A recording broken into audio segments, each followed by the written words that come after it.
बिस्मिल्लाहिर्रहमानिर्रहीम। अस्सलाम वालेकुम। निखत पकवान में आप सबको खुश आमदीद।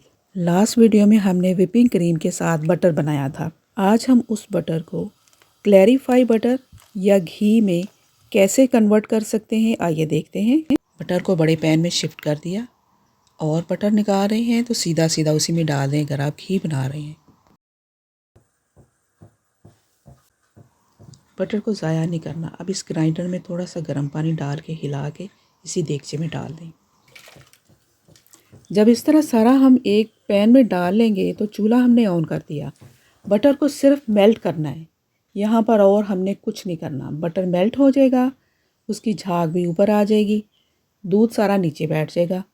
अगर आपका वेदर ठंडा है तो आप इसको बाहर ही रहने दें रात भर के लिए और सुबह दूसरा काम करेंगे। अगर आपका वेदर बहुत गर्म है तो इसे आप फ्रिज में रखें और उसके बाद दूसरे दिन हम दूसरा काम शुरू करेंगे।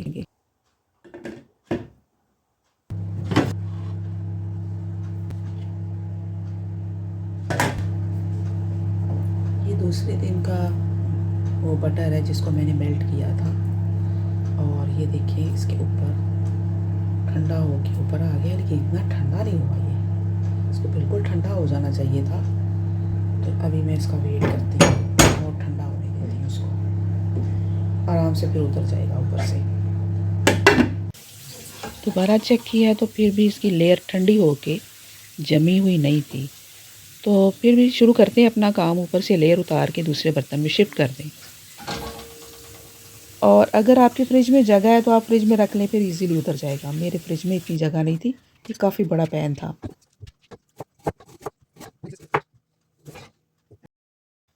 ऊपर से जब हम लेयर को शिफ्ट कर देंगे दूसरे बर्तन में, तो उसके बावजूद ये जो दूध बचा है इसमें बहुत सारा घी बाकी है।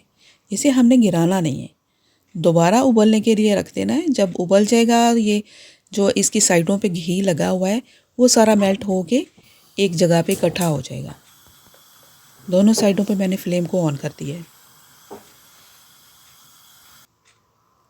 कुछ देर बाद ये पकना शुरू हो गया घी, और उसकी झाग वगैरह बिल्कुल ना उतारें, इसके अंदर काफ़ी घी होता है, इसको जलने देना है हमने।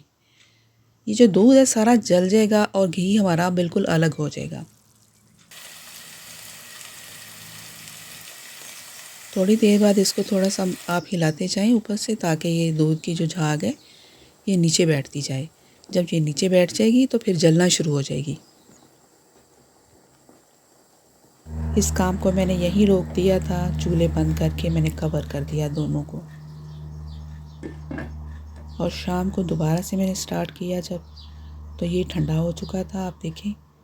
और जितना भी घी था अंदर जो हमें उस वक़्त नज़र नहीं आ रहा था, वो ऊपर एक पूरी लेयर आ गई है। अब उसको फिर उतार लेते हैं।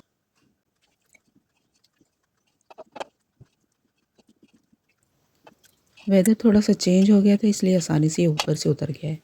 अब मैं इसको धो के पानी के साथ दोबारा से घी वाले देगचे में डाल दूँगी और इस दूध का काम ख़त्म हो गया। अब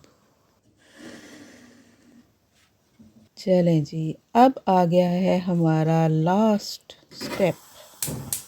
हमने सारे दूध को अच्छी तरह से जला लेना है। जो नए सीखने वाले हैं, जिन्होंने कभी नहीं बटर के साथ घी बनाया, वो हैरान होंगे कि इतनी दफ़ा क्यों जलाना है। ये जो दूध है ना, ये हमारे बटर को बड़ी जल्दी ख़राब कर देता है, घी को ख़राब कर देता है। अगर थोड़ा सा भी रहेगा इसमें तो ये बहुत जल्दी बैक्टीरिया बन जाएंगे, स्मेल आने लग जाएगी। अगर कभी आपके पास देसी घी हो और आपको फ़ील हो कि इसमें स्मेल आ रही है, उसे एक दफ़ा दोबारा से 100 डिग्री पे अच्छी तरह से बॉईल कर लें और छान के किसी और बर्तन में डाल लें। घी जो है आपका फ्रेश हो जाएगा दोबारा से। ये जो वाइट लेयर ऊपर नज़र आ रही है, ये दूध की है। इसको हमने अच्छी तरह से पकाना है और साथ चम्मच के साथ हिलाते रहना है, ताकि ये नीचे बैठ जाए और जलता रहे साथ साथ। इसकी इतनी अच्छी खुशबू आ रही है पूरे घर में, और ऐसे लग रहा है जैसे हम किसी मिठाई की दुकान पे आ गए हैं।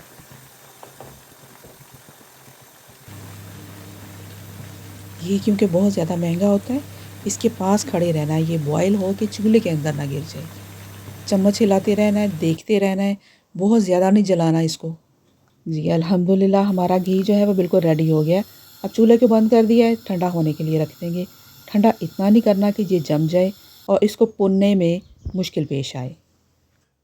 जब भी मैं बटर बनाती हूँ, बटर से घी बनाती हूँ, तो यूँ लगता है जैसे मैं कढ़ाई में गिर गई थी। हर चीज़ ग्रीसी है इस टाइम। चलें जी, अब इसको उठा के तो पोनी रखनी है। बड़े ही एहतियात के साथ हमने इसको छान लेना है। किसी दूसरे पर्सन की हेल्प ले सकते हैं तो ज़रूर लें, ये गिर भी सकता है। बहुत आराम से करना है ये सारा काम आपने। साफ़ सुथरा घी छान के हमने अलग से निकाल दिया। ये जो कढ़ाई है इसमें काफ़ी सारा घी बाकी है, अभी इसको हमने गिराना नहीं है। इस कढ़ाई को एक साइड से ऊंचा कर दें, घी सारा एक तरफ इकट्ठा हो जाएगा। दोबारा से उसी तरह छान लें, जो इसके जले हुए पार्टिकल हैं वो नीचे बैठ जाएंगे। और ये जो प्याली वाला घी है इसे पहले यूज़ कर लें आप।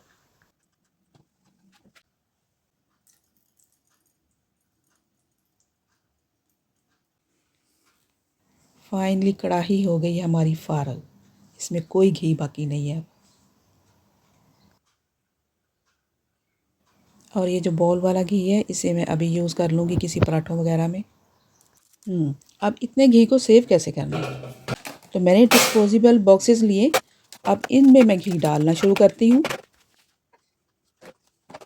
घी को जब हम एक ही बर्तन में डाल देते हैं तो वो जम जाता है और उसमें हमें बार बार चम्मच डालना पड़ता है, जिससे बैक्टीरिया दोबारा बन जाते हैं। तो बेहतर ये है कि आप इस तरीके से इसको सेव करें। घी को मज़ीद ठंडा करने के लिए मैंने इसकी कैप लगा के थोड़ी देर के लिए फ्रिज में रख दिया।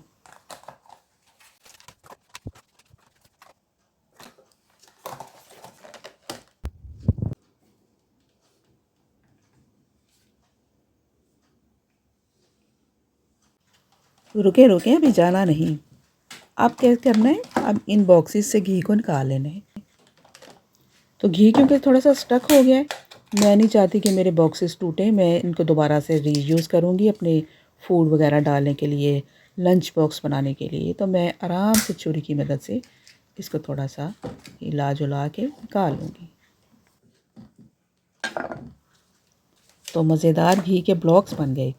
अब इनको मैं एक ही शापर में रख के फ्रिज में रख दूँगी। इतना आसान काम हो गया। एक बॉक्स निकाला, 2-3 दिन या पूरा हफ्ता जितना भी चलाना है उसको ख़त्म कर लिया और दूसरा बॉक्स दोबारा से फिर निकाल के यूज़ कर लिया।